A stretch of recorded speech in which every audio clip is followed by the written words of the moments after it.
त्वं सच्चिदानन्दाद्वितीयोऽसि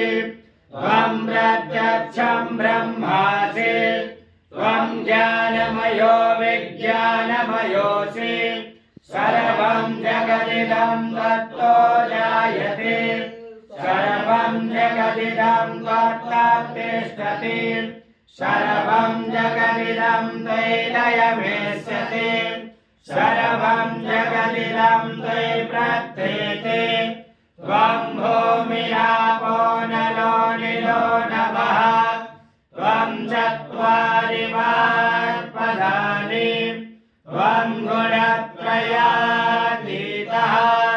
त्वं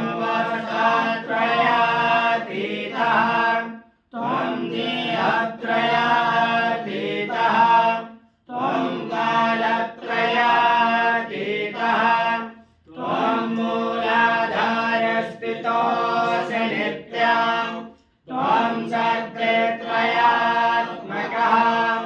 त्वं योगिनो ध्यायन्ति नित्यं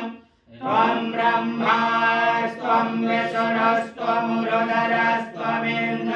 विष्णुस्त्वमुरुदरस्त्वमिन्द्रस्त्वमग्निस्त्वं वायुस्त्वं सूर्यस्त्वं चन्द्रमास्त्वं ब्रह्मभूरभुवस्वरो गणादीं पूर्वमुच्चार्य वर्णादीस्तदनन्तरम् अनुस्वारमपरतरः हरथेन्दुलसितां तारेण रुद्ध्वाम् एतत्त्वमनुस्वरूपं गकालः पूर्वरूपम् अकारो मध्यमरूपम् अनुस्वारस्यान्तरूपम् बिन्दुरुत्तररूपम् नादासन्धानं संयासन्धिः सैषागणेश विद्या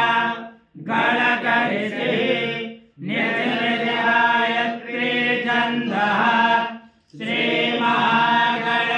श्रीमहागणपतिर्देवता ॐ